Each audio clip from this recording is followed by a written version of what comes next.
Very good morning प्यारे बच्चों। अज मैं जदों तुहाडा यह लैक्चर देने लिए आ रही सी तो बेटा मैं रस्ते च देखिया भी सारियां सड़कां किन्नियां ज़्यादा एक सीधी रेखा दे विच हन ते जे आस पास घर बने हुए हैं तो वह भी सारा कुछ बिल्कुल उहदियां जिहड़ियां कंधां हन वो आपस दे विच समांतर हन। उवें बेटा तुसीं हुण मैनूं सुन रहे हो एजुसेट रूम दे विच तां तुसीं सीधियां रेखावां दे विच लाइनां दे विच बैठे हो। तो मैं सोच रही सी भी अपने आस पास किन्ना कुछ it is so geometrical around us ते तुहाडे तुसीं देखो जिहड़े रूम च तुसीं बैठे हो उहदियां जिहड़ियां तुसीं आस पास दीवारां देखो वो तुहाडे एक दूजे दे समांतर हन। उवें तुसीं जे टीवी जिहड़ा देख रहे हो उहदे तुसीं साइडां देखो दोनों टीवी दियां किनारे जे आपस देखो वो एक दूजे दे समांतर हन ते की हन रेखाखंड दे फॉर्म दे विच हन। ਤਾਂ ਮੈਂ ਇਹ ਤੁਹਾਨੂੰ ਇਹ ਗੱਲ ਇਸ ਤਰ੍ਹਾਂ ਸ਼ੁਰੂ ਕੀਤੀ ਹੈ ਕਿ ਆਪਣੇ ਆਸ-ਪਾਸ ਕਿੰਨਾ ਕੁਝ ਜਿਓਮੈਟ੍ਰੀਕਲ ਹੈ ਤੇ ਜਦੋਂ ਤੁਸੀਂ ਅੱਗੇ ਹੋਰ ਵੱਡੀਆਂ ਪੜ੍ਹਾਈਆਂ ਵੀ ਕਰੋਗੇ ਤੁਸੀਂ ਤੁਹਾਡੇ ਜੋ ਕੋਈ ਬੱਚੇ ਇੰਜੀਨੀਅਰਿੰਗ ਕਰਨਗੇ ਕੋਈ ਬੱਚੇ ਤੁਹਾਡੇ ਚੋਂ ਆਰਕੀਟੈਕਚਰ ਦਾ ਕੋਰਸ ਜਾਂ ਕੁਝ ਵੀ ਤੁਸੀਂ ਕਿਸੇ ਵੀ ਤਰ੍ਹਾਂ ਦਾ ਕੋਰਸ ਕਰੋਗੇ ਤਾਂ ਸਾਨੂੰ ਰੇਖਾਵਾਂ ਬਾਰੇ ਕੋਣਾਂ ਬਾਰੇ ਸਮਾਂਤਰ ਰੇਖਾਵਾਂ ਬਾਰੇ ਜਾਂ ਇੱਕ ਛੋਟੀ ਜੀ ਫੋਰ ਐਗਜ਼ਾਮਪਲ ਤੁਸੀਂ ਸਾਰੇ ਜਾਣੇ ਕੋਈ ਆਪਣਾ ਘਰ ਹੀ ਬਣਾ ਰਹੇ ਹੋ ਤਾਂ ਤੁਹਾਨੂੰ ਪਤਾ ਹੋਣਾ ਚਾਹੀਦਾ ਹੈ ਕਿ ਜਿਹੜਾ ਸਾਡੇ ਘਰ ਦੀ ਜੋ ਅਸੀਂ ਨਕਸ਼ਾ ਬਣਾਵਾਂਗੇ ਤਾਂ ਉਹਦੀਆਂ ਜਿਹੜੀਆਂ ਉਹਦੇ ਵਿੱਚ ਕੀ ਡਾਇਮੈਂਸ਼ਨਸ ਹੈ ਕਿਹੜੀ ਰੇਖਾ ਕਿੱਥੇ ਕਿਵੇਂ ਸੈੱਟ ਹੋਣੀ ਚਾਹੀਦੀ ਹੈ। ਤਾਂ ਬੇਟੇ ਬਹੁਤ ਇੰਪੋਰਟੈਂਟ ਹੈ ਮੈਥਮੈਟਿਕਸ ਨੂੰ ਸਿੱਖਣਾ ਸਮਝਣਾ ਤੇ ਅੱਜ ਦਾ ਜਿਹੜਾ ਸਾਡਾ ਵਿਸ਼ਾ ਹੈ ਉਹ ਕੀ ਹੈ ਲਾਈਨਸ ਐਂਡ ਐਂਗਲਸ ਰੇਖਾਵਾਂ ਅਤੇ ਕੋਣ ਜਿਹੜਾ ਤੁਹਾਡਾ 6ਵਾਂ ਚੈਪਟਰ ਹੈ। ਤੁਸੀਂ ਕਦੇ ਵੀ ਜਦੋਂ ਪੜ੍ਹਦੇ ਹੋ ਉਹਨੂੰ ਇਸ ਤਰ੍ਹਾਂ ਸੋਚ ਕੇ ਜੋ ਵੀ ਸਾਡਾ ਚੈਪਟਰ ਹੈ ਅਸੀਂ ਕਰਨਾ ਹੈ ਤਾਂ ਸਾਨੂੰ ਥੋੜਾ ਡਿਫਿਕਲਟ ਲੱਗਣ ਲੱਗ ਜਾਂਦਾ ਹੈ ਪਰ ਜੇ ਤੁਸੀਂ ਉਸ ਨੂੰ ਇਸ ਤਰ੍ਹਾਂ ਪੜ੍ਹੋ ਕਿ ਬਈ ਇਹ ਤਾਂ ਸਾਡੇ ਆਸ-ਪਾਸ ਦੀ ਗੱਲ ਹੈ ਅਸੀਂ ਹਰ ਰੋਜ਼ ਇਹਨਾਂ ਚੀਜ਼ਾਂ ਨੂੰ ਦੇਖਦੇ ਹਾਂ ਸਾਨੂੰ ਪਤਾ ਹੋਣੀਆਂ ਚਾਹੀਦੀਆਂ ਹਨ ਤਾਂ ਉਹ ਇੰਟਰਸਟਿੰਗ ਬਣਦਾ ਹੈ ਤੇ ਤੁਹਾਨੂੰ ਪਤਾ ਹੋਣਾ ਚਾਹੀਦਾ ਕਿ ਜਿਹੜੇ ਬੱਚਿਆਂ ਨੂੰ ਲਾਈਨਸ ਐਂਡ ਐਂਗਲਸ ਬਾਰੇ ਅੱਛੀ ਤਰ੍ਹਾਂ ਪਤਾ ਹੈ ਬੇਟਾ ਉਹ ਜਿਓਮੈਟਰੀ ਇੰਨੀ ਈਜ਼ੀਲੀ ਕਰ ਜਾਂਦੇ ਹਨ ਕਿ 9th ਦੇ ਵਿੱਚ ਅਗਲੀ ਜਿਓਮੈਟਰੀ ਦੇ ਚੈਪਟਰ 10th ਵਿੱਚ ਤੇ ਜਿਵੇਂ ਮੈਂ ਤੁਹਾਨੂੰ ਪਹਿਲਾਂ ਦੱਸਿਆ ਹਾਇਰ ਕਲਾਸਿਸ ਦੇ ਵਿੱਚ ਵੀ ਤੁਸੀਂ ਬਹੁਤ ਈਜ਼ੀ ਫੀਲ ਕਰਦੇ ਹੋ। ਤਾਂ ਆਓ ਬੇਟੇ ਆਪਾਂ ਕਾਪੀ ਪੈਨ ਮੈਂ ਤੁਹਾਨੂੰ ਹਮੇਸ਼ਾ ਕਹਿੰਦੀ ਹਾਂ ਲੈ ਕੇ ਆਨੇ ਆ ਤੁਸੀਂ ਨਾਲ ਮੈਨੂੰ ਉਮੀਦ ਹੈ ਲੈ ਕੇ ਵੀ ਆਏ ਹੋਵੋਗੇ ਤੇ ਚੈਪਟਰ ਸ਼ੁਰੂ ਦੇ ਵਿੱਚ ਬੇਟੇ ਆਪਾਂ ਥੋੜੇ ਜਿਹੇ ਮੈਂ ਸਾਰੀਆਂ ਤੁਹਾਨੂੰ ਬੇਸਿਕ ਟਰਮੀਨੋਲੋਜੀ ਇੱਕ ਵਾਰੀ ਫੇਰ ਚਾਹੇ ਤੁਹਾਨੂੰ ਆਂਦੀ ਵੀ ਹੋਣੀ ਹੈ ਬਹੁਤ ਸਾਰੇ ਬੱਚਿਆਂ ਨੂੰ ਪਰ ਜਸਟ ਉਹਨੂੰ ਆਪਾਂ ਇੱਕ ਵਾਰੀ ਰਿਕਾਲ ਕਰਾਂਗੇ ਸਾਰਾ ਜਿਹੜੀਆਂ ਤੁਸੀਂ ਆਪਣੀਆਂ ਪ੍ਰੀਵੀਅਸ ਕਲਾਸਿਸ ਦੇ ਵਿੱਚ ਪੜ੍ਹ ਕੇ ਆਏ ਹੋ। ਤੇ ਤੁਸੀਂ ਜੇਕਰ ਆਪਣੀ ਸਕਰੀਨ ਤੇ ਦੇਖ ਰਹੇ ਹੋ ਤਾਂ ਤੁਹਾਨੂੰ ਸਭ ਤੋਂ ਪਹਿਲਾਂ ਇੱਕ ਪਿਕਚਰ ਦਿਖ ਰਹੀ ਹੈ ਉਹਦੇ ਵਿੱਚ ਵੀ ਇੱਕ ਦੇਖਿਆ ਅਸੀਂ ਇੱਕ ਵਿਅਕਤੀ ਖੜਾ ਹੈ ਉਸਦੇ ਆਸ-ਪਾਸ ਕਿਵੇਂ ਲੱਕੜੀ ਦੇ ਇੱਕ ਬਣੇ ਹੋਏ ਹਨ ਤਾਂ ਉਹ ਦੇਖ ਰਿਹਾ ਹੈ ਕਿ ਕਿਵੇਂ ਐਂਗਲ ਸੇ ਉਸਨੇ ਅਲੱਗ-ਅਲੱਗ ਐਂਗਲ ਸੇ ਜਿਹੜੀਆਂ ਲੱਕੜੀਆਂ ਹਨ ਉਹ ਲਗਾਈਆਂ ਹੋਈਆਂ ਹਨ। ਤੇ ਬੇਟੇ ਅਸੀਂ ਹੁਣ ਸ਼ੁਰੂ ਕਰਾਂਗੇ। ਤੁਸੀਂ ਹੁਣ ਕੀ ਦੇਖ ਰਹੇ ਹੋ ਆਪਣੇ ਟੀਵੀ ਸਕਰੀਨ ਤੇ ਕੋਈ ਦੱਸ ਸਕਦਾ ਹੈ ਬੱਚਾ ਉੱਪਰ ਤੁਸੀਂ ਦੇਖ ਰਹੇ ਹੋ ਟੀਵੀ ਸਕਰੀਨ ਦੇ ਸਭ ਤੋਂ ਉੱਪਰ ਤੁਹਾਨੂੰ ਦਿਖ ਰਿਹਾ ਹੈ ਕੀ ਦਿਖ ਰਿਹਾ ਹੈ ਕਿ ਇੱਕ ਘਰ ਦਾ ਜੋ ਅਸੀਂ ਨਕਸ਼ਾ ਪਾਸ ਕਰਾਉਂਦੇ ਹਾਂ ਨਕਸ਼ਾ ਜਿਹੜਾ ਬਣਿਆ ਹੋਇਆ ਹੈ ਉਹ ਜਿਹੜੇ ਨਕਸ਼ੇ ਤੇ ਬੇਟਾ ਅਸੀਂ ਕੀ ਦੇਖਦੇ ਹਾਂ ਕਿ ਸਾਡੇ ਕੋਲ ਅਲੱਗ-ਅਲੱਗ ਤਰ੍ਹਾਂ ਦੀਆਂ ਲਾਈਨਾਂ ਹਨ ਕੁਝ ਉਸ ਵਿੱਚੋਂ ਸਮਾਂਤਰ ਲਾਈਨਾਂ ਹਨ ਕੁਝ ਉਸ ਵਿੱਚ ਜਿਹੜੀਆਂ ਰੇਖਾਵਾਂ ਹਨ ਉਹ ਕੱਟ ਰਹੀਆਂ ਹਨ। ਉਸੇ ਤਰ੍ਹਾਂ ਜੇ ਤੁਸੀਂ ਅਗਲਾ ਚਿੱਤਰ ਆਪਣੇ ਟੀਵੀ ਸਕਰੀਨ ਤੇ ਦੇਖੋ ਤਾਂ ਉਹਦੇ ਵਿੱਚ ਬੇਟਾ ਤੁਸੀਂ ਦੇਖ ਰਹੇ ਹੋ ਕਿ ਤੁਹਾਡੇ ਕੋਲ ਇੱਕ ਰੇ ਡਾਇਗਰਾਮ ਬਣਿਆ ਹੋਇਆ ਹੈ। ਰੇ ਡਾਇਗਰਾਮ ਸਮਝਦੇ ਹੋ ਤੁਸੀਂ ਸਾਇੰਸ ਦੇ ਵਿੱਚ ਇਹ ਸਾਰੇ ਸਿੱਖੇ ਹੋਏ ਹਨ ਜਦੋਂ ਆਪਾਂ ਦੇਖਦੇ ਹਾਂ ਕਿ ਇੱਕ ਜਿਹੜੀ ਇਨਸੀਡੈਂਟ ਰੇ ਹੈ ਕਿਵੇਂ ਉਹ ਲੈਂਸ ਦੇ ਵਿੱਚੋਂ ਨਿਕਲ ਕੇ ਜਾਂ ਸਲੈਬ ਦੇ ਵਿੱਚੋਂ ਨਿਕਲ ਕੇ ਕਿਵੇਂ ਆਪਣਾ ਰਸਤਾ ਬਦਲਦੀ ਹੈ ਤਾਂ ਉਹਦੇ ਵਿੱਚ ਵੀ ਅਸੀਂ ਰੇ ਦੀ ਗੱਲ ਕਰਦੇ ਹਾਂ ਰੇਖਾਵਾਂ ਦੀ ਗੱਲ ਕਰਦੇ ਹਾਂ ਐਂਗਲਸ ਦੀ ਗੱਲ ਕਰਦੇ ਹਾਂ। ਤਾਂ ਇਹ ਨਹੀਂ ਕਿ ਸਿਰਫ ਮੈਥਸ ਪੜ੍ਹਨ ਲਈ ਤੁਹਾਨੂੰ ਲਾਈਨਸ ਐਂਡ ਐਂਗਲਸ ਪਤਾ ਹੋਣਾ ਚਾਹੀਦਾ ਹੈ ਈਵਨ ਕਿ ਜਦੋਂ ਤੁਸੀਂ ਆਪਣੀ ਸਾਇੰਸ ਪੜ੍ਹਦੇ ਹੋ ਉਹਦੇ ਵਿੱਚ ਵੀ ਤੁਸੀਂ ਆਪਣੀ SST ਪੜ੍ਹਦੇ ਹੋ ਉਹਦੇ ਵਿੱਚ ਵੀ ਤੁਹਾਨੂੰ ਯਾਦ ਹੋਏਗਾ SST ਦੇ ਵਿੱਚ ਵੀ ਤੁਹਾਨੂੰ ਮੈਮ ਨੇ ਦੱਸਿਆ ਹੋਣਾ ਹੈ ਕਿ ਜਿਹੜੀਆਂ ਕਰਕ ਰੇਖਾ ਹੈ ਮਕਰ ਰੇਖਾ ਹੈ ਉਹ ਕਿੰਨੇ ਡਿਗਰੀ ਤੇ ਗਲੋਬ ਦੇ ਵਿੱਚ ਤੁਹਾਨੂੰ ਇਹ ਪ੍ਰਾਪਤ ਹੁੰਦੀਆਂ। ਤਾਂ ਬੇਟਾ ਇਸ ਕਰਕੇ ਇਹ ਨਾ ਸਮਝੋ ਕਿ ਮੈਥ ਇਹ ਆਪਣਾ ਇਹੋ ਜਿਹਾ ਵਿਸ਼ਾ ਹੈ ਜਿਹੜਾ ਤੁਹਾਨੂੰ ਸਾਰੇ ਸਬਜੈਕਟਸ ਦੇ ਵਿੱਚ ਹੈ ਜਿਹੜਾ ਉਹ ਹੈਲਪ ਕਰਦਾ ਹੈ। ਤੇ ਆਓ ਬੱਚੋ ਆਪਾਂ ਅੱਗੇ ਦੇਖਦੇ ਹਾਂ ਕੁਝ ਇੱਕ ਚੀਜ਼ਾਂ ਅਸੀਂ ਹੁਣ ਬੇਟੇ ਯਾਦ ਕਰਦੇ ਹਾਂ। ਸਭ ਤੋਂ ਪਹਿਲਾਂ ਅਸੀਂ ਗੱਲ ਕਰਾਂਗੇ ਰੇਖਾ। ਇੱਕ ਰੇਖਾ ਨੂੰ ਖਿੱਚਣ ਲਈ ਘੱਟ ਤੋਂ ਘੱਟ 2 ਬਿੰਦੂਆਂ ਦੀ ਜ਼ਰੂਰਤ ਹੁੰਦੀ ਹੈ।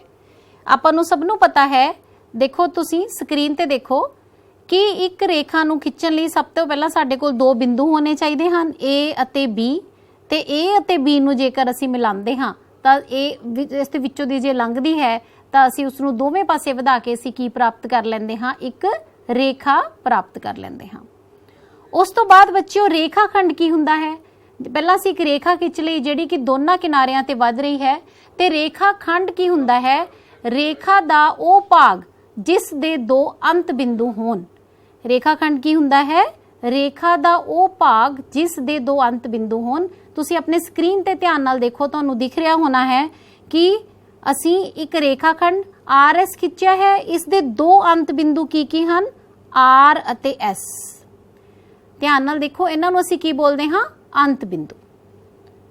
ਉਸ ਤੋਂ ਬਾਅਦ ਬੇਟਾ ਕਿਰਨ ਕੀ ਹੁੰਦੀ ਹੈ? ਰੇਖਾ ਖੰਡ ਤੋਂ ਬਾਅਦ ਅਸੀਂ, ਵੈਸੇ ਤੁਸੀਂ ਇਹ ਪੜਿਆ ਹੋਇਆ ਹੈ ਪਿਛਲੀਆਂ ਕਲਾਸਾਂ ਦੇ ਵਿੱਚ, ਪਰ ਅਸੀਂ ਦੇਖਾਂਗੇ ਕਿਰਨ ਕਿਸ ਨੂੰ ਆਖਦੇ ਹਨ? ਰੇਖਾ ਦਾ ਉਹ ਭਾਗ ਜਿਸ ਦਾ ਇੱਕ ਅੰਤ ਬਿੰਦੂ ਕਹਿ ਦਿੰਦੇ ਹਾਂ ਜਾਂ ਉਸਨੂੰ ਆਰੰਭਿਕ ਬਿੰਦੂ, ਐਂਡ ਪੁਆਇੰਟ ਕਹਿ ਦਿੰਦੇ ਹਾਂ ਨਾ, ਜਾਂ ਉਸਨੂੰ ਅਸੀਂ ਆਰੰਭਿਕ ਬਿੰਦੂ ਵੀ ਬੋਲਦੇ ਹਾਂ, ਕਿ ਰੇਖਾ A ਤੋਂ ਸ਼ੁਰੂ ਹੋ ਰਹੀ ਹੈ। ਤੁਸੀਂ ਸਕਰੀਨ ਤੇ ਦੇਖੋ, A ਤੋਂ ਸ਼ੁਰੂ ਹੋ ਰਹੀ ਹੈ ਅਤੇ ਉਹ B ਬਿੰਦੂ ਵੱਲ ਵੱਧ ਰਹੀ ਹੈ, ਪਰ ਇਹਦਾ ਐਂਡ ਪੁਆਇੰਟ ਸਾਨੂੰ ਨਹੀਂ ਪਤਾ, ਦੂਸਰੇ ਪਾਸੇ ਅਨੰਤ ਵੱਲ ਨੂੰ ਇਹ ਵੱਧਦੀ ਹੈ। ਤਾਂ ਬੇਟੇ ਸਭ ਤੋਂ ਪਹਿਲਾਂ ਤੁਹਾਨੂੰ ਇਹ ਤਿੰਨਾਂ ਚੀਜ਼ਾਂ ਦਾ ਡਿਫਰੈਂਸ, ਰੇਖਾ, ਰੇਖਾ ਖੰਡ ਅਤੇ ਕਿਰਨ ਦਾ ਡਿਫਰੈਂਸ ਪਤਾ ਹੋਣਾ ਚਾਹੀਦਾ ਹੈ। ਨੈਕਸਟ ਬੇਟੇ ਅਸੀਂ ਗੱਲ ਕਰਾਂਗੇ ਸਮਰੇਖੀ ਅਤੇ ਅਸਮਰੇਖੀ ਬਿੰਦੂਆਂ ਦੀ, ਜਿਨ੍ਹਾਂ ਨੂੰ ਅਸੀਂ ਇੰਗਲਿਸ਼ 'ਚ ਕੀ ਬੋਲਦੇ ਹਾਂ ਬੇਟਾ? ਕੋਲੀਨੀਅਰ ਐਂਡ ਨੌਨ ਕੋਲੀਨੀਅਰ ਪੁਆਇੰਟਸ। ਤੁਸੀਂ ਸਕਰੀਨ ਤੇ ਦੇਖੋ ਆਪਣੇ ਧਿਆਨ ਨਾਲ, ਕੋਲੀਨੀਅਰ ਐਂਡ ਨੌਨ ਕੋਲੀਨੀਅਰ ਪੁਆਇੰਟਸ। ਤੁਸੀਂ ਦੇਖ ਰਹੇ ਹੋ, ਤੁਹਾਨੂੰ ਕੀ ਦਿਖ ਰਿਹਾ ਹੈ ਸਕਰੀਨ ਤੇ? ਬਹੁਤ ਸਾਰੇ ਬਿੰਦੂ ਹਨ ਜਿਹੜੇ ਸਕਰੀਨ ਤੇ ਪਏ ਹਨ। ਹੁਣ ਮੈਂ ਇਹਨਾਂ ਬਿੰਦੂਆਂ ਦੇ ਵਿੱਚੋਂ ਵੱਖ-ਵੱਖ ਰੇਖਾਵਾਂ ਮੈਂ ਖਿੱਚਦੀ ਹਾਂ। ਤੁਸੀਂ ਧਿਆਨ ਨਾਲ ਦੇਖੋ, ਜਿਹੜੀ ਹੁਣ ਸਭ ਤੋਂ ਪਹਿਲਾਂ ਮੈਂ ਇੱਕ ਰੇਖਾ ਖਿੱਚੀ ਹੈ AB, ਜਿਹੜੀ ਕਿ ਦੋ ਬਿੰਦੂਆਂ ਦੇ ਵਿੱਚ AB ਵਿੱਚੋਂ ਦੀ ਗੁਜ਼ਰ ਰਹੀ ਹੈ। ਫਿਰ ਅਸੀਂ ਇੱਕ ਹੋਰ ਕਿਹੜੇ ਬਿੰਦੂਆਂ ਚੋਂ ਗੁਜ਼ਰ ਰਹੀ ਹੈ? HG। ਉਸ ਤੋਂ ਬਾਅਦ ਬੇਟੇ ਮੈਂ ਇੱਕ ਹੋਰ ਰੇਖਾ ਖਿੱਚੀ ਹੈ, ਇਹਦੇ ਕਿੰਨੇ ਬਿੰਦੂਆਂ ਚੋਂ? E, D, F ਅਤੇ I। ਤੁਸੀਂ ਦੇਖ ਪਾ ਰਹੇ ਹੋ E, D, F ਅਤੇ I, ਇਹਨਾਂ ਦੇ ਵਿੱਚੋਂ ਇਹ ਗੁਜ਼ਰ ਰਹੀ ਹੈ। ਇੱਕ ਹੋਰ ਅਸੀਂ ਰੇਖਾ ਦੇਖਦੇ ਹਾਂ, ਇਹ ਬੇਟਾ ਕਿਹੜੇ ਬਿੰਦੂਆਂ ਚੋਂ ਗੁਜ਼ਰ ਰਹੀ ਹੈ? P, Q ਅਤੇ R। ਇੱਕ ਅਸੀਂ ਹੋਰ ਖਿੱਚੀ ਰੇਖਾ, ਇਹ ਦੋ ਬਿੰਦੂਆਂ ਚੋਂ ਗੁਜ਼ਰ ਰਹੀ ਹੈ, C ਅਤੇ D।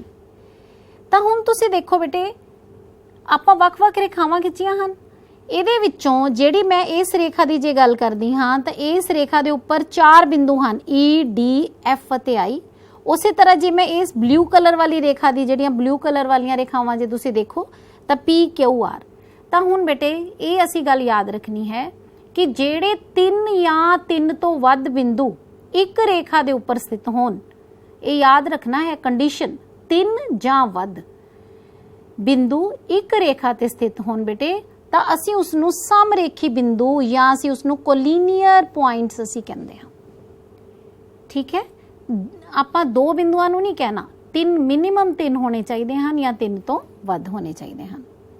ਤਾਂ ਇਹ ਬੇਟਾ ਤੁਸੀਂ ਨੀਚੇ ਦੇਖ ਰਹੇ ਹੋ, ਜੇ ਤਿੰਨ ਜਾਂ ਵੱਧ ਬਿੰਦੂ ਇੱਕ ਹੀ ਰੇਖਾ ਤੇ ਸਥਿਤ ਹੋਣ ਤਾਂ ਉਹ ਸਮਰੇਖੀ ਬਿੰਦੂ ਜਾਂ ਕੋਲੀਨੀਅਰ ਪੁਆਇੰਟਸ ਅਸੀਂ ਉਹਨਾਂ ਨੂੰ ਕਹਿੰਦੇ ਹਾਂ।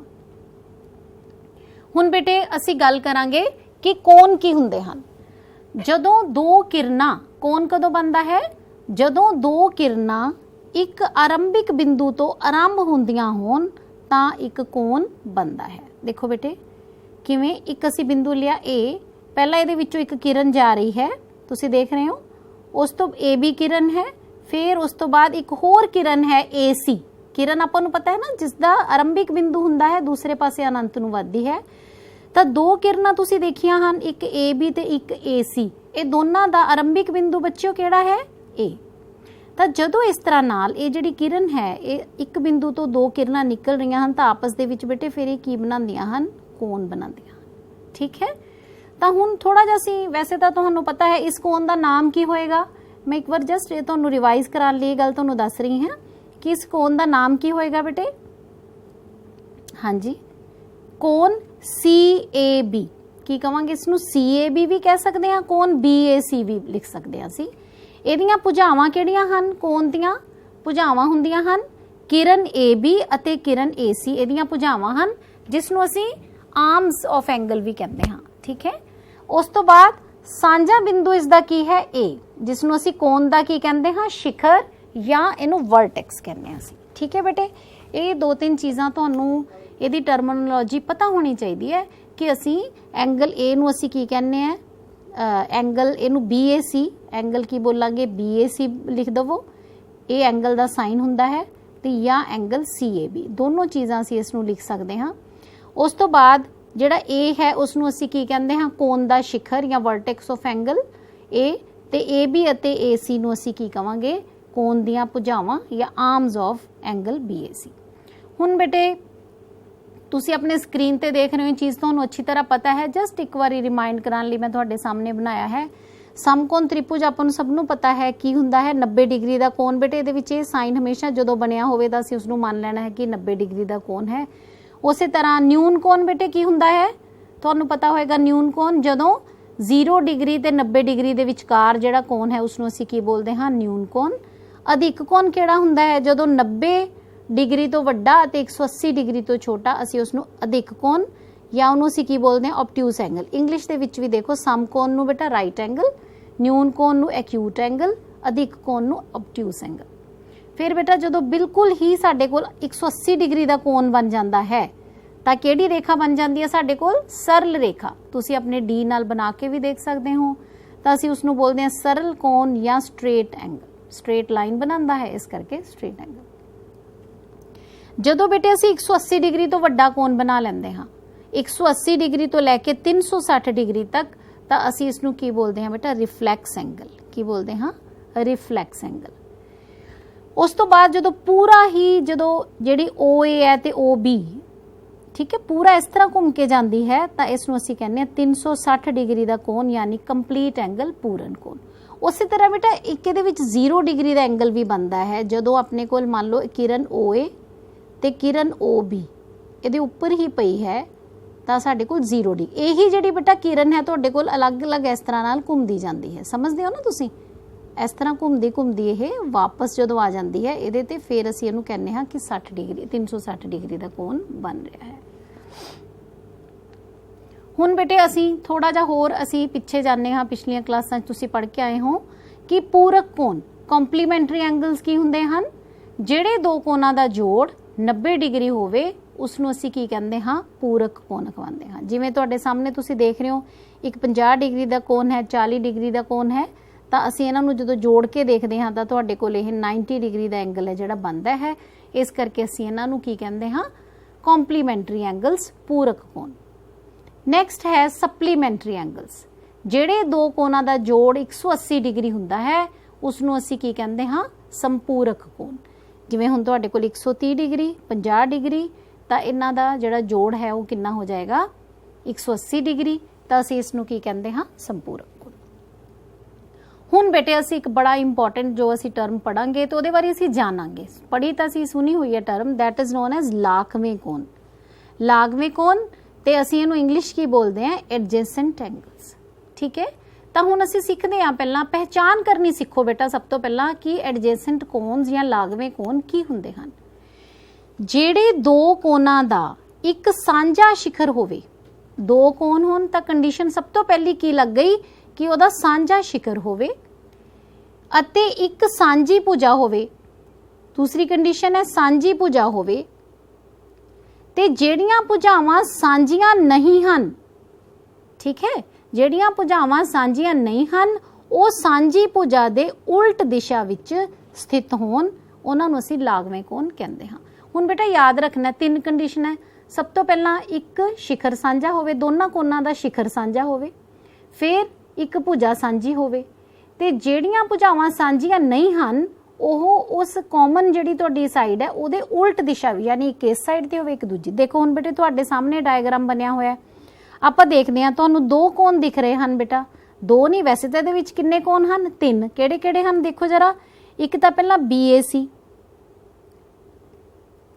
ਦੇਖ ਰਹੇ ਹੋ ਤੁਸੀਂ, ਕੋਣ BAC ਹੈ ਬੇਟੇ, ਤਿੰਨ ਕੋਣ ਸਾਡੇ ਕੋਲ ਇਹਦੇ ਵਿੱਚ ਬਣੇ ਹੋਏ ਹਨ। ਦੂਸਰਾ ਕਿਹੜਾ ਕੋਣ ਬਣਿਆ ਬੇਟਾ, ਕੋਣ DAC, ਠੀਕ ਹੈ। ਤੇ ਇੱਕ ਜੇ ਦੇਖੀਏ ਆਪਾਂ ਵੱਡਾ ਕੋਣ ਵੀ ਕਿਹੜਾ ਬਣ ਰਿਹਾ ਹੈ ਇਹਦੇ ਵਿੱਚ, ਕੋਣ DAB ਵੀ ਬਣ ਰਿਹਾ ਹੈ, ਠੀਕ ਹੈ। DAB ਜਿਹੜਾ ਵੱਡਾ ਬਿਲਕੁਲ ਰੈਡ ਲਾਈਨ ਜਿਹਦੀਆਂ ਰੈਡ ਸਾਈਡਸ ਨੇ ਉਹ, ਠੀਕ ਹੈ। ਹੁਣ ਅਸੀਂ ਪਹਿਲਾਂ ਇਹਨਾਂ ਦੋਨਾਂ ਕੋਣਾਂ ਦੀ ਦੇਖਦੇ ਹਾਂ, ਕੋਣ BAC ਅਤੇ ਕੋਣ CAD। ਦੇਖੀਏ ਇਹਦੇ ਵਿੱਚ ਬੇਟੇ ਸਾਂਝਾ ਸ਼ਿਖਰ ਹੈ ਇਹਨਾਂ ਦੋਨਾਂ ਕੋਣਾਂ ਦੇ ਵਿੱਚ। ਮੈਂ ਇਹਨਾਂ ਦੋਨਾਂ ਕੋਣਾਂ ਦੀ ਬੇਟੇ ਗੱਲ ਕਰ ਰਹੀ ਹਾਂ, ਦੇਖੋ ਇੱਕ ਵਾਰੀ ਫੇਰ ਦੇਖ ਲਓ, ਇਹਨਾਂ ਦੋਨਾਂ ਕੋਣਾਂ ਦੀ ਮੈਂ ਗੱਲ ਕਰ ਰਹੀ ਹਾਂ, ਕੋਣ CAB ਤੇ ਕੋਣ CAD। ਇਹਦੇ ਵਿੱਚ सब तो पहला साडे कोल सांझा बिंदु किहड़ा है, इहदे सांझा शिखर ए है। उस तो बाद सांझी भुजा बेटे इन्हां दोनां दी किहड़ी है, ए सी है, देख रहे हो। और तीसरी कंडीशन की सी कि ਜਿਹੜੀਆਂ ਇਹਦੀਆਂ गैर सांझियां भुजावां ਹਨ, यानी ਜਿਹੜਾ कोण BAC है ਉਹਦੀ गैर सांझी भुजा AB है ਤੇ ਜਿਹੜਾ कोण DAC है ਉਹਦੀ गैर सांझी भुजा AD है। ਇਹ सांझी भुजा ਦੇ उल्ट दिशा ਵਿੱਚ ਹੋਣੀਆਂ ਚਾਹੀਦੀਆਂ ਹਨ, मतलब ਇਹ ਦੋਨੋਂ ਇੱਕ ਦਿਸ਼ਾ 'ਚ ਨਾ ਹੋਣ। ਆਪਾਂ ਦੇਖ ਹੀ ਪਾ ਰਹੇ ਹਾਂ ਬੇਟੇ AB ਇਹਦੇ ਇਸ ਸਾਈਡ ਤੇ ਹੈ, AD ਇਹਦੇ ਦੂਸਰੀ ਸਾਈਡ ਤੇ।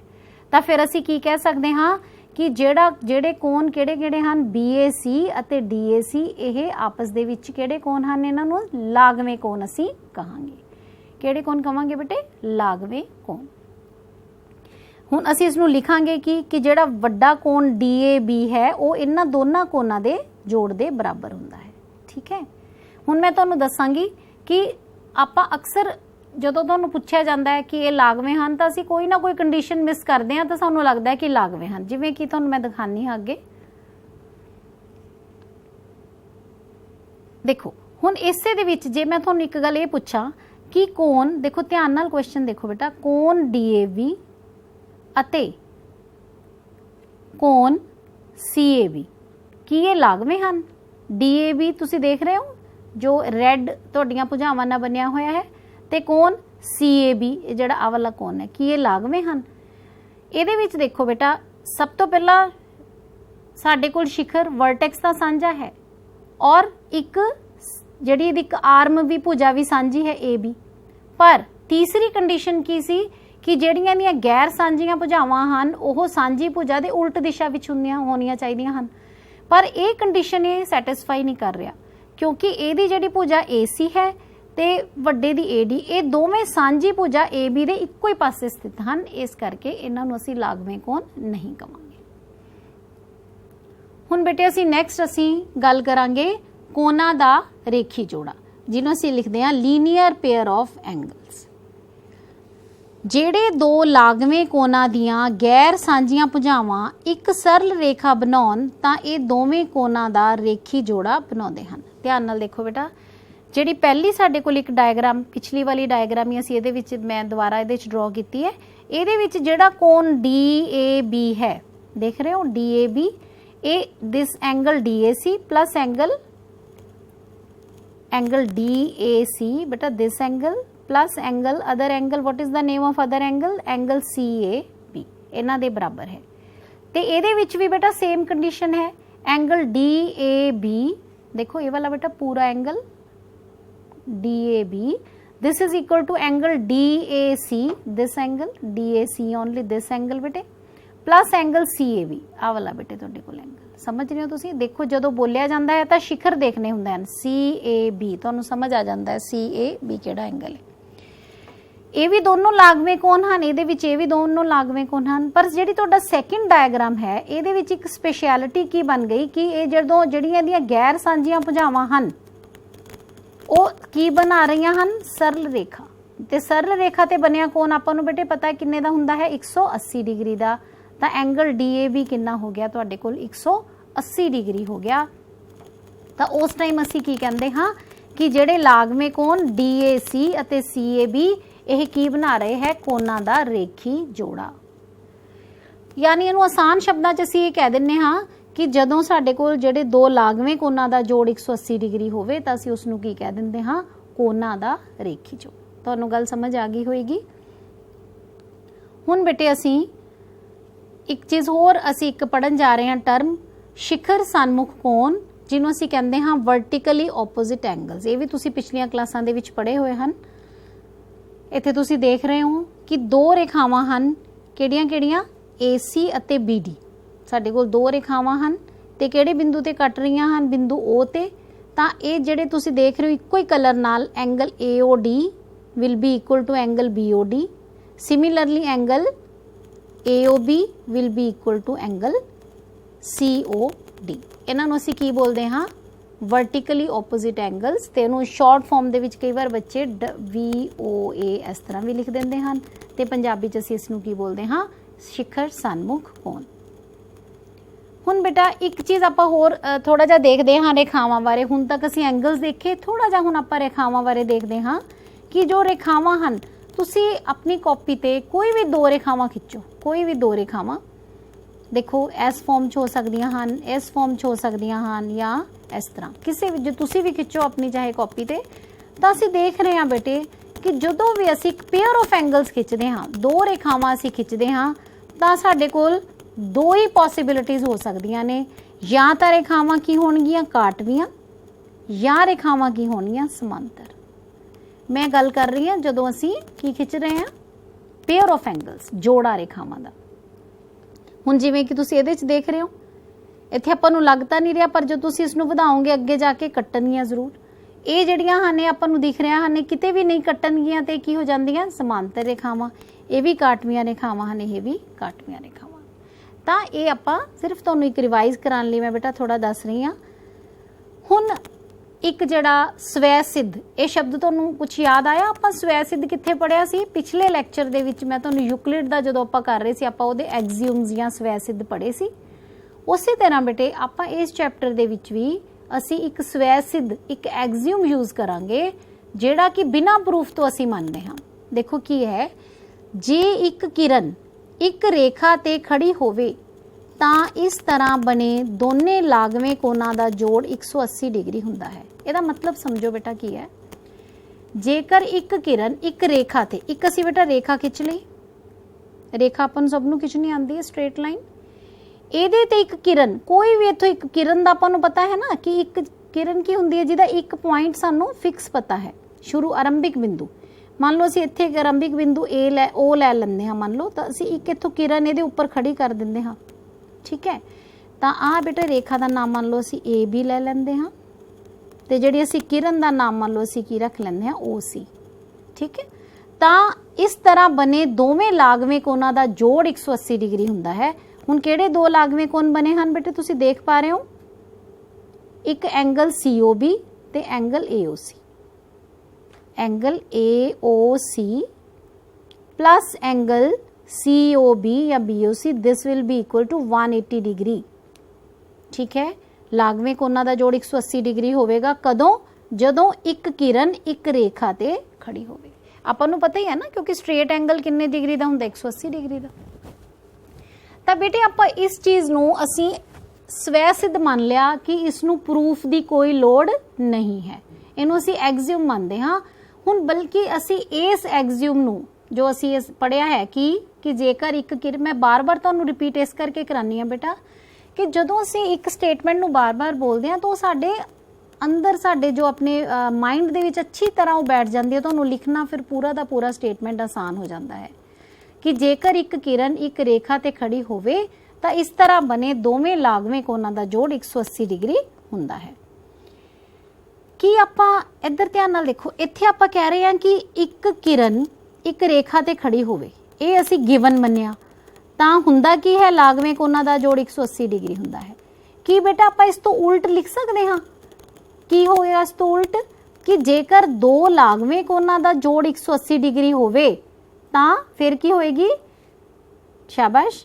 ਤਾਂ ਉਹਦੀਆਂ ਜਿਹੜੀ ਗੈਰ ਸਾਂਝੀਆਂ ਭੁਜਾਵਾਂ ਕੀ ਬਣਾਉਣਗੀਆਂ? ਇੱਕ ਰੇਖਾ ਬਣਾਉਣਗੀਆਂ। ਤਾਂ ਇਹਦਾ ਉਲਟ ਦੇਖੋ ਬੇਟਾ, ਕਨਵਰਸ ਜਿਹਨੂੰ ਅਸੀਂ ਕਹਿੰਦੇ ਹਾਂ, ਜੇ ਦੋ ਲਾਗਵੇਂ ਕੋਣਾਂ ਦਾ ਜੋੜ 180 ਡਿਗਰੀ ਹੋਵੇ ਤਾਂ ਉਹਨਾਂ ਦੀਆਂ ਗੈਰ ਸਾਂਝੀਆਂ ਭੁਜਾਵਾਂ ਇੱਕ ਸਰਲ ਰੇਖਾ ਬਣਾਉਂਦੀਆਂ ਹਨ। ਇਹਨੂੰ ਬੇਟਾ ਤੁਸੀਂ ਵੈਰੀਫਾਈ ਕਰ ਸਕਦੇ ਹੋ, ਪੜਤਾਲ ਕਰ ਸਕਦੇ ਹੋ ਤੁਸੀਂ ਇਸ ਦੀ ਆਪਣੀ ਡੀ ਨਾਲ। ਤੁਸੀਂ ਬੇਟੇ ਅਲੱਗ-ਅਲੱਗ ਤਰ੍ਹਾਂ ਦੇ ਕੋਣ ਬਣਾ ਕੇ ਦੇਖੋ, ਲਾਗਵੇਂ ਕੋਣ। ਮੰਨ ਲਓ ਤੁਸੀਂ ਇੱਕ ਇੱਥੇ 60 ਡਿਗਰੀ ਦਾ ਬਣਾ ਲਿਆ, ਇਸ ਤਰ੍ਹਾਂ ਮੈਂ ਤੁਹਾਨੂੰ ਦੱਸ ਰਹੀ ਹਾਂ, ਤੁਸੀਂ ਡੀ ਨਾਲ ਬਣਾਣਾ। ਫਿਰ ਇੱਥੇ ਤੁਸੀਂ ਮੰਨ ਲਓ 30 ਡਿਗਰੀ ਦਾ ਬਣਾ ਲਿਆ, ਠੀਕ ਹੈ। ਇਸ ਤਰ੍ਹਾਂ ਤੁਸੀਂ ਅਲੱਗ-ਅਲੱਗ ਪੇਅਰ ਲੈ ਕੇ ਦੇਖੋ, ਇੱਕ ਜਿਵੇਂ 60-30 ਦਾ ਲੈ ਲਿਆ, ਇੱਕ ਆਪਾਂ 70 ਤੇ ਮੰਨ ਲਓ 50 ਦਾ ਲੈ ਲਿਆ, ਠੀਕ ਹੈ। ਫਿਰ ਤੁਸੀਂ ਮੰਨ ਲਓ ਉਸ ਤੋਂ ਬਾਅਦ ਅਸੀਂ 100 ਤੇ 80 ਦਾ ਲੈ ਲਿਆ। ਤੁਸੀਂ ਇਸ ਤਰ੍ਹਾਂ ਬਣਾ ਕੇ ਦੇਖੋ ਅਲੱਗ-ਅਲੱਗ ਐਂਗਲ, ਲਾਗਵੇਂ ਕੋਣ ਸਮਝਦੇ ਹੋ ਨਾ? ਲਾਗਵੇਂ ਪਹਿਲਾਂ ਅਸੀਂ ਡੀ ਇੱਥੇ ਰੱਖਾਂਗੇ, ਫਿਰ ਨਾਲ ਹੀ ਅਗਲੇ ਦੂਜੇ ਤੇ ਡੀ ਰੱਖ ਕੇ, ਤਾਂ ਤੁਸੀਂ ਦੇਖੋਗੇ ਕਿ ਜਦੋਂ ਦੋਨਾਂ ਦਾ ਜੋੜ, ਲਾਗਵੇਂ ਕੋਣਾਂ ਦਾ ਜੋੜ 180 ਡਿਗਰੀ ਹੋ ਜਾਊਗਾ ਤਾਂ ਆਪਣੇ ਆਪ ਉਹਦੇ ਨੀਚੇ ਜਿਹੜੀ ਬੇਟਾ ਸਰਲ ਰੇਖਾ ਆਪਣੇ ਆਪ ਬਣ ਜਾਏਗੀ। ਤਾਂ ਅਸੀਂ ਇਸ ਨੂੰ ਵੀ ਅਸੀਂ ਕੀ ਮੰਨਦੇ ਹਾਂ? ਸਵੈ ਸਿੱਧ। ਇਹਦੇ ਲਈ ਵੀ ਪ੍ਰੂਫ ਦੀ ਸਾਨੂੰ ਕੋਈ ਜ਼ਰੂਰਤ ਨਹੀਂ ਹੈ। ਤੇ ਇਹ ਦੋਨੋਂ ਬੇਟੇ ਇਸ ਸਟੇਟਮੈਂਟ ਨੂੰ ਤੇ ਅਸੀਂ ਇਸ ਸਟੇਟਮੈਂਟ ਨੂੰ ਮਿਲ ਕੇ ਅਸੀਂ ਬੋਲਦੇ ਹਾਂ ਰੇਖੀ ਜੋੜੇ ਦਾ ਸਵੈ ਸਿੱਧ, ਠੀਕ ਹੈ। ਹੁਣ ਬੇਟੇ ਅਸੀਂ ਗੱਲ ਕਰਾਂਗੇ ਕਿ ਜੇ ਦੋ ਰੇਖਾਵਾਂ ਇੱਕ ਦੂਜੇ ਨੂੰ ਕੱਟਦੀਆਂ ਹਨ ਤਾਂ शिखर सन्मुख कोण बराबर ਹੁੰਦੇ ਹਨ। ਹੁਣੇ ਆਪਾਂ ਇਸ ਤੋਂ ਪਹਿਲਾਂ ਮੈਂ ਤੁਹਾਨੂੰ ਇੱਕ ਸਲਾਈਡ ਦੇ ਵਿੱਚ ਦਿਖਾਇਆ ਤਾਂ ਸੀ ਨਾ ਕਿ शिखर सन्मुख कोण ਕਿਹੜੇ ਹੁੰਦੇ ਹਨ। ਜਦੋਂ ਦੋ ਰੇਖਾਵਾਂ ਕੱਟਦੀਆਂ ਹਨ ਤਾਂ ਸਾਹਮਣੇ ਵਾਲੇ ਕੋਣ शिखर सन्मुख ਹੁੰਦੇ ਤੇ ਤੁਹਾਨੂੰ ਇਹ ਵੀ ਪਤਾ ਹੈ ਕਿ ਬਰਾਬਰ ਹੁੰਦੇ ਹਨ। ਪਰ ਬੇਟੇ ਹੁਣ ਮੈਂ ਤੁਹਾਨੂੰ ਦੱਸਿਆ ਸੀ ਆਪਾਂ 9th ਕਲਾਸ 'ਚ ਹੁਣ ਅਸੀਂ ਇਹ ਚੀਜ਼ਾਂ ਪ੍ਰੂਫ ਕਰਾਂਗੇ। ਇਹਦਾ ਅਸੀਂ ਹੁਣ ਅਸੀਂ ਵੱਡੇ ਹੋ ਗਏ, ਅਸੀਂ ਪ੍ਰੂਫ ਮੰਗਦੇ ਹਾਂ ਵੀ ਦੱਸੋ ਇਹ ਗੱਲ ਹੋਈ ਕਿਵੇਂ, ਬਰਾਬਰ ਕਿਵੇਂ। ਹੁਣ ਪੜਤਾਲ ਤਾਂ ਅਸੀਂ ਬਹੁਤ ਵਾਰ ਕਰ ਸਕਦੇ ਹਾਂ ਡੀ ਲੈ ਕੇ, ਲੇਕਿਨ ਕੀ ਇਹਦਾ ਕੋਈ ਪ੍ਰੂਫ ਵੀ ਹੈ। ਆਓ ਬੇਟੇ ਅੱਜ ਆਪਾਂ ਸਿੱਖਦੇ ਹਾਂ ਕਿ ਅਸੀਂ ਇਹਨੂੰ ਗੱਲ ਨੂੰ ਪ੍ਰੂਫ ਕਿਵੇਂ ਕਰਨਾ ਹੈ ਤੇ ਨਾਲ ਹੀ ਤੁਹਾਨੂੰ ਮੈਂ ਜਿਹੜੇ ਆਪਾਂ ਯੂਕਲਿਡ ਦੇ ਐਕਸੀਓਮਸ ਪੜ੍ਹੇ ਸੀ ਮੈਂ ਤੁਹਾਨੂੰ ਦੱਸਾਂਗੀ ਕਿ ਉਹਨਾਂ ਦੀ ਵਰਤੋਂ ਅਸੀਂ ਕਿਵੇਂ ਕਰਦੇ ਹਾਂ ਜਿਓਮੈਟਰੀ ਦੇ ਵਿੱਚ। ਹਾਂਜੀ ਬੇਟਾ, ਇਹਦੇ ਵਿੱਚ ਗਿਵਨ ਕੀ ਹੈ। ਸਭ ਤੋਂ ਪਹਿਲਾਂ ਜਦੋਂ ਅਸੀਂ ਪ੍ਰੂਫ ਕਰਨਾ ਹੁੰਦਾ ਹੈ ਤਾਂ ਅਸੀਂ ਕੀ ਲਿਖਦੇ ਹਾਂ ਬੇਟੇ, ਗਿਵਨ। ਤੁਹਾਡੇ ਕੋਲ ਗਿਵਨ ਕੀ ਹੈ ਕਿ ਦੋ ਰੇਖਾਵਾਂ ਕਿਹੜੀਆਂ ਹਨ। ਮੈਂ ਥੋੜਾ ਜਿਹਾ ਸ਼ਾਰਟ 'ਚ ਲਿਖੂੰਗੀ ਬੇਟਾ ਕਿ ਰੇਖਾਵਾਂ, ਹਾਂਜੀ ਬੇਟਾ, ਕੀ ਨਾਮ ਹਨ, AB ਅਤੇ CD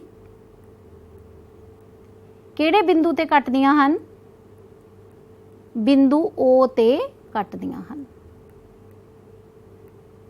ਬਿੰਦੂ O ਤੇ ਕੱਟਦੀਆਂ ਹਨ। ਠੀਕ ਹੈ ਬੇਟਾ। ਤੇ ਹੁਣ ਅਸੀਂ ਸਿੱਧ ਕੀ ਕਰਨਾ ਹੈ, ਟੂ ਪ੍ਰੂਵ ਅਸੀਂ ਕੀ ਕਰਨਾ ਹੈ, ਹਾਂਜੀ, ਕਿ ਇਹਨਾਂ ਦੇ शिखर सन्मुख कोण बराबर ਹਨ। ਹੁਣ ਤੁਸੀਂ ਮੈਨੂੰ ਬੋਲੋਗੇ शिखर सन्मुख ਕਿਹੜੇ ਕਿਹੜੇ, ਇਹਦਾ ਬੇਟਾ ਕਿਹੜਾ ਕਿਹੜਾ ਜੋੜਾ ਹੈ। ਪਹਿਲਾ ਕੋਣ AOC ਬਰਾਬਰ ਹੈ, ਅਸੀਂ ਸਿੱਧ ਕਰਨਾ ਹੈ ਕੋਣ BOD ਤੇ ਦੂਸਰਾ ਇਹਦਾ ਪੇਅਰ ਹੈ ਕੋਣ AOD ਬਰਾਬਰ ਹੈ ਕੋਣ BOC। ਤੁਸੀਂ ਇੱਥੇ ਵੀ ਤੁਹਾਨੂੰ ਨਜ਼ਰ ਆ ਰਿਹਾ ਹੁਣ ਬੇਟਾ ਇੱਕ ਸਿੰਗਲ ਲਾਈਨ ਨਾਲ ਜਿਹੜੇ ਕੋਣਾਂ ਦਾ ਦਿਖਾਇਆ ਗਿਆ ਹੈ ਉਹ शिखर सन्मुख ਹਨ, ਦੂਜੇ ਜਿਹੜਾ ਡਬਲ ਲਾਈਨ ਨਾਲੋਂ ਆਪਸ ਦੇ ਵਿੱਚ ਬਰਾਬਰ ਹਨ। ਅਸੀਂ ਇਹ ਹੁਣ ਪ੍ਰੂਫ ਕਰਾਂਗੇ। ਹਾਂਜੀ ਬੇਟਾ, ਪ੍ਰੂਫ ਲਈ ਦੇਖੋ ਕੀ ਅਸੀਂ ਲਵਾਂਗੇ। ਸਭ ਤੋਂ ਪਹਿਲਾਂ ਦੇਖੋ ਬੇਟੇ, ਤੁਹਾਡੇ ਕੋਲ ਜਿਹੜੀ ਤੁਹਾਨੂੰ ਦਿਖ ਰਹੀ ਹੈ ਨਾ CD ਇੱਕ ਸਰਲ ਰੇਖਾ ਹੈ, ਸਾਨੂੰ ਗਿਵਨ ਹੈ CD ਇੱਕ ਸਰਲ ਰੇਖਾ ਹੈ ਅਤੇ ਜਿਹੜੀ ਬੇਟਾ OA ਹੈ, ਦੇਖੋ ਧਿਆਨ ਨਾਲ, O ਤੋਂ ਲੈ ਕੇ A, ਇਹਨੂੰ ਅਸੀਂ ਕੀ ਬੋਲਾਂਗੇ, ਕਿਰਨ। ਅਤੇ OA ਕਿਰਨ ਇਸ ਤੇ ਕੀ ਹੈ ਬੇਟੇ, ਖੜੀ ਹੈ, ਇਸ ਤੇ ਖੜੀ ਹੈ। ਤੁਸੀਂ ਵੀ ਨੋਟ ਕਰ ਲਵੋ ਨਾਲ ਨਾਲ ਇਸ ਨੂੰ, ਇਸ ਤੇ ਖੜੀ ਹੈ। ਤੇ ਹੁਣੇ ਆਪਾਂ ਲੀਨੀਅਰ ਪੇਅਰ ਐਕਸੀਓਮ ਜਦੋਂ ਅਸੀਂ ਕੀਤਾ ਸੀ ਉਹਦੇ ਵਿੱਚ ਪੜਿਆ ਸੀ ਕਿ ਜੇਕਰ ਇੱਕ ਕਿਰਨ ਇੱਕ ਸਰਲ ਰੇਖਾ ਤੇ ਖੜੀ ਹੋਵੇ ਤਾਂ ਦੋਵੇਂ ਲਾਗਵੇਂ ਕੋਣਾਂ ਦਾ ਜੋੜ ਕਿੰਨਾ ਹੁੰਦਾ ਹੈ, 180 ਡਿਗਰੀ। ਹਾਂਜੀ ਬੇਟਾ, ਕਿਹੜੇ ਲਾਗਵੇਂ ਕੋਣ ਬੇਟੇ ਬਣ ਰਹੇ ਹਨ ਇਹਦੇ ਤੇ, ਦੇਖੋ ਕੋਣ AOC ਪਲੱਸ ਐਂਗਲ, ਦੇਖੋ ਬੇਟਾ AOC ਤੇ ਐਂਗਲ AOD, ਐਂਗਲ AOD ਬਰਾਬਰ ਹੈ 180 ਡਿਗਰੀ। ਇਹਨੂੰ ਅਸੀਂ ਇਕੁਏਸ਼ਨ 1 ਮੰਨ ਲੈਂਦੇ ਹਾਂ, ਪਰ ਅਸੀਂ ਇਹਦਾ ਰੀਜ਼ਨ ਲਿਖਣਾ ਹੈ ਕਿਹੜੇ ਐਕਸੀਓਮ ਦੇ ਨਾਲ ਆਈ ਹੈ। ਇਹਨੂੰ ਅਸੀਂ ਲਿਖਦੇ ਹਾਂ ਲੀਨੀਅਰ ਪੇਅਰ ਐਕਸੀਓਮ, ਲੀਨੀਅਰ ਪੇਅਰ ਐਕਸੀਓਮ। ਸਮਝਦੇ ਆ ਬੱਚੋ, ਐਕਸੀਓਮ ਨੂੰ ਅੱਗੇ ਸਾਨੂੰ ਪ੍ਰੂਫ ਦੀ ਲੋੜ ਨਹੀਂ ਹੁੰਦੀ, ਆਪਾਂ ਉਹੀ ਐਕਸੀਓਮ ਇਹਨੂੰ ਇਸ ਚੀਜ਼ ਨੂੰ ਅਸੀਂ ਪ੍ਰੂਫ ਕਰਨ ਲਈ ਯੂਜ਼ ਕਰ ਰਹੇ ਹਾਂ। ਹੁਣ ਉਸੇ ਤਰ੍ਹਾਂ ਬੇਟਾ ਦੂਸਰੀ ਅਸੀਂ ਰੇਖਾ ਲੈਂਦੇ ਹਾਂ AB। ਦੇਖੋ ਹੁਣ ਅਸੀਂ ਲਿਖਾਂਗੇ AB ਇੱਕ ਸਰਲ ਰੇਖਾ ਹੈ, ਚਲੋ ਹੁਣ ਤੁਸੀਂ ਲਿਖ ਸਕਦੇ ਹੋ ਆਪਣੇ ਆਪ। ਤੇ AB ਤੇ ਬੇਟਾ ਕਿਹੜੀ ਕਿਰਨ ਖੜੀ ਹੈ, OD, ਅਤੇ ਕਿਰਨ OD ਇਸ ਤੇ ਖੜੀ ਹੈ, ਜਿਵੇਂ ਉੱਪਰ ਮੈਂ ਲਿਖਿਆ ਹੈ OD ਇਸ ਤੇ ਖੜੀ ਹੈ। ਤਾਂ ਹੁਣ ਬੇਟੇ ਕੀ ਹੋਊਗਾ, ਕਿਹੜੇ ਦੋ ਕੋਣਾਂ ਦਾ ਜੋੜ 180 ਡਿਗਰੀ ਹੋਏਗਾ। ਦੇਖੋ ਹੁਣ ਆਹ ਲਾਗਵੇਂ ਕੋਣ ਬੇਟੇ ਬਣ ਰਹੇ ਹਨ, ਕਿਹੜੇ ਕਿਹੜੇ, ਕੋਣ AOD ਪਲੱਸ ਕੋਣ DOB बराबर है 180 degree. Again the same reason, linear pair axiom. हुन बेटा देखो फ्रॉम इक्वेशन 1 एंड 2, ये तो तुहाडे कोल साइन हुंदा समीकरण, जे नहीं लिखना तो इक्वल दा साइन पा के नाल एन लिख सकते हो। हुन देखो बेटे ध्यान नाल, समीकरण 1 की है, angle AOC plus angle AOD is equal to 180 degree. Angle 2 की है, समीकरण 2 की है, angle AOD plus DOB is equal to 180 degree. This is equation 2। हुन दोनों समीकरणों दे विच ध्यान नाल देखो तुसी बेटा, जेड़ा इहदा सज्जा पासा है वो कितना है 180 डिग्री। ते आपां हुन याद करो कि जदों आपां यूक्लिड दा पहला असी एग्जियम पढ़िया सी वो की सी, ਇਹਦਾ पहला एग्जियम याद करो की सी कि जो वस्तुआं एक ही वस्तु के बराबर होण तां ਉਹ एक दूजे के बराबर ਹੁੰਦੀਆਂ ਹਨ। ਇੱਥੇ बेटे ਆਪਾਂ ਇਹਨੂੰ यूज़ करते हाँ। हालांकि लिखण ਦੇ ਵਿੱਚ ਆਪਾਂ बार-बार नहीं लिखते भी यूक्लिड ਦਾ ਪਹਿਲਾ, ਇਹ ਆਪਾਂ ਇਸ ਚੀਜ਼ ਇਹਨਾਂ ਚੀਜ਼ਾਂ ਨੂੰ ਅਸੀਂ ਉਵੇਂ ਹੀ ਮੰਨ ਲੈਂਦੇ ਹਾਂ। ਇੱਥੇ ਆਪਾਂ ਸਿੰਪਲੀ ਲਿਖਦੇ ਹਾਂ ਫਰੋਮ ਇਕੁਏਸ਼ਨ 1 ਐਂਡ 2 ਕਿਉਂਕਿ ਇਹਨਾਂ ਦੇ RHS ਬਰਾबर ਹਨ, देयरफॉर ਇਹਨਾਂ ਦੇ LHS भी बेटे बराबर हैं।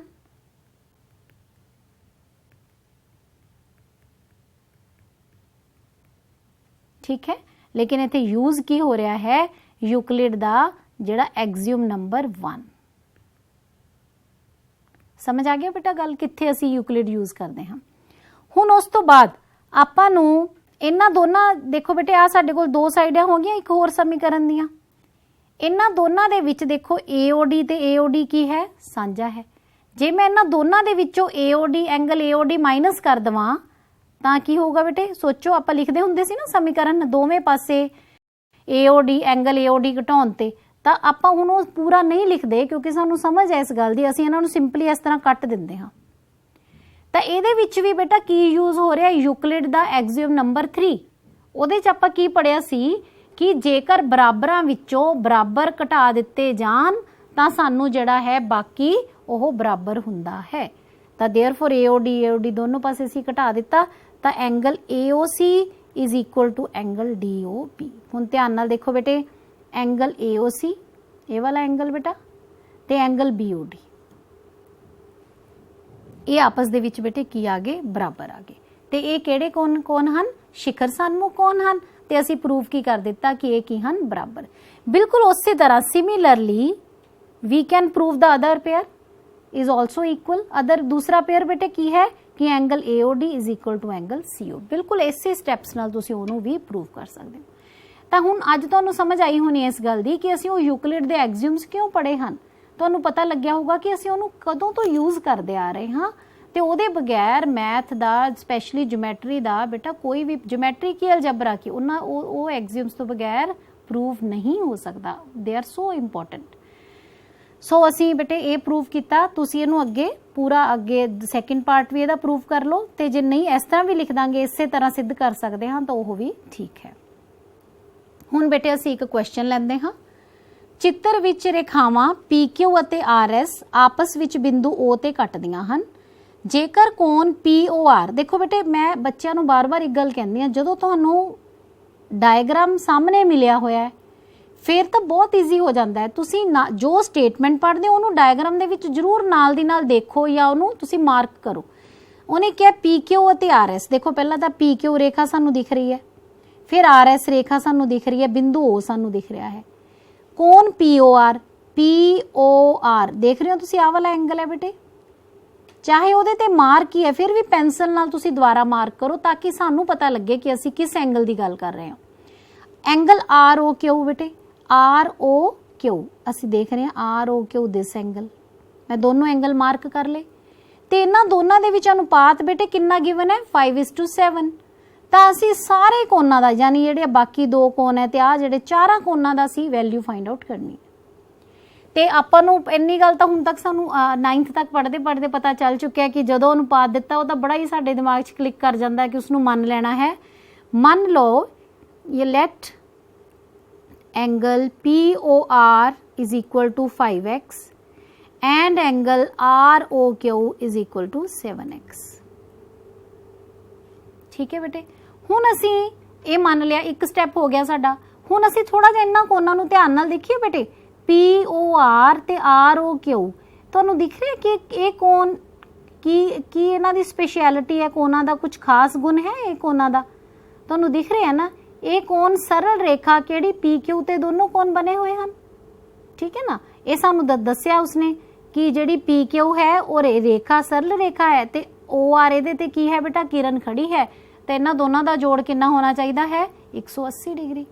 बस तुहानूं हिंट मैं लिखांगी तो नहीं, हुण तुसीं इहनूं लिखोगे अपने आप कि PQ सरल रेखा है, OR किरण इस ते खड़ी है, therefore angle POR plus angle ROQ will be equal to 180 degree. इत्थे असीं दा रीजन की लिखते हैं बेटा लीनियर पेयर ऑफ एंगल्स, कोना दा रेखी जोड़ा। इत्थे बेटे दी असीं वैल्यू पुट कर दिंदे हाँ 5x + 7x = 180 डिग्री। कितना आ गया बेटे ये साडे कोल 12x = 180 डिग्री, x = 180/12। इनू बेटा तुसीं सिंपलीफाई करो तो तुहाडे कोल 15 तुहाडे कोल इत्थे x दा आंसर आ जांदा है। ठीक है, पर हुण इत्थे सवाल नहीं छड्ड देना। हुण असीं एंगल POR दी बेटे पहला वैल्यू फाइंड आउट करदे हां। कितना मन्निया सी असीं बेटे इसनूं 5x यानी कि 5 × 15 तुहाडे कोल आ गया 75 डिग्री, ते angle ROQ this is equal to 7x यानी 7 × 15 = 105 डिग्री। तुसीं इत्थे चैक भी कर सकते हो बेटे दोनों का सम कितना 180 डिग्री। आपां यही इत्थे लिखिया सी कि 180 डिग्री इहदा सम होएगा। हुण हजे भी अपना सवाल खत्म नहीं होया क्योंकि असीं सारे कोणां दा मुल पता करना है। इत्थे बेटे आपां नूं पता है हुण कि जेड़ा एंगल SOQ है बेटे, जदों भी दो रेखावां कट रही तो आपां नूं इमीडिएटली सानूं क्लिक कर जाना चाहिए कि शिखर सन्मुख कोण होणगे। एंगल SOQ = एंगल POR, समझते हो ना। देखो SOQ ते POR आपस च बराबर है बेटा। POR आपां फाइंड आउट कर सकते हैं 75 डिग्री आ चुका है। Vertically opposite angles VOA। उसी तरह नेक्स्ट है केड़ा एंगल बेटे रह गया, आपां नूं ये भी पता लग गया। हुण अपना angle POS, angle POS will be equal to, बोलो केड़ा angle, ROQ। This will be equal to 105 degree, again vertically opposite angles. तां बेटे तुहानूं ये भी गल पता लग गई। देखो असीं इहदे च लीनियर पेयर एक्सिम यूज किया है ते वर्टिकल ऑपोजिट एंगल्स इक्वल हुंदे हन, असीं उस प्रॉपर्टी नूं यूज किया है ते असीं इहदियां चारियां वैल्यूज है जिहड़ियां फाइंड आउट कर लईआं। हुण बेटे असीं एक क्वेश्चन होर लैंदे हां कि चित्र विच जे कोण PQR, देखो बेटे मैं तुहानूं जिवें पहलां ही दसदी हां PQR तुहाडे कोल ए वाला एंगल है is equal to angle PRQ, this angle. ठीक है, जे ये दोनों एंगल बेटे आपस च बराबर होन तो असीं सिद्ध की करना है एंगल PQS। तो सब तो पहला PQS ते बेटा तुसीं मार्क करो उसनूं जरूर। उस तो बाद एंगल PRT इनू बेटे तुसीं मार्क करो। ठीक है, एक बेटा मैं तुहानूं होर कई बार एक गल इंपॉर्टेंट दसना चाहनी जो इहो जिहे क्वेश्चन आ जाते असीं देखते हैं ना पेपर जो चैक करते हैं बच्चे कई बार बिना देखे बस सवाल देखा औखा है छड्डता। इस तरह नहीं करना, तुसीं उसका गिवन है बेटा वो जरूर लिख सकते हो। जेकर डायग्राम दिती हुई है डायग्राम अपनी आंसर शीट ते जरूर बना दो। गिवन देखो की है कि जे मतलब जो गिवन आपां नूं पता लग जाता है रकम पढ़ के स्टेटमेंट पढ़ के कि ये गिवन है। Angle PQR is equal to angle PRQ सिद्ध करो, ओनू असीं की लिख सकते हैं to proof. Angle PQS is equal to angle PRT, this we have to prove. तो हुण तुसीं देखोगे करना की है, इहदे विच बड़ा आपनूं सीधी एक चीज़ दिख रही है कि तुहाडे कोल ये सरल रेखा है ST। ठीक है, इहदे प्रूफ दे विच या सोल्यूशन आपां किवें करांगे। हाँ जी, एंगल तुसीं पहलां इसनूं वैसे तो लिखना है कि ST एक सरल रेखा है अते QP इस ते एक किरण है। ते सीधा आपां जे हर बार नहीं तो तुसीं इन्हां दोनों कोणां दे नाम लिखो बेटा। Angle PQR plus angle PQS this is equal to 180 degree. असीं की लिखांगे इक्वेशन 1 ते लीनियर पेयर ऑफ एंगल्स की बना रही है बेटे साडे कोल ये लीनियर पेयर ऑफ एंगल्स। बिल्कुल सेम दूसरी कंडीशन की बनेगी कि angle PRQ plus angle PRT again this is equal to 180 degree. Now from 1 and 2 की होगा, दोनों दे LHS बराबर होंगे बेटे।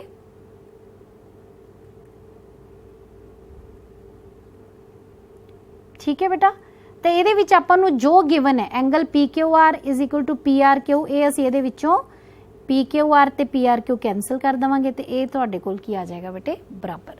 ये भी एक बड़ा इंपॉर्टेंट क्वेश्चन है इस एक्सरसाइज का। तो अज जाके बेटा तुसीं अपनी इहदी फस्ट जो एक्सरसाइज के क्वेश्चन है वो जरूर कढ के देखना। मैनूं उम्मीद है तुहानूं लैक्चर अच्छी तरह समझ आ गया होएगा। Thank you so much.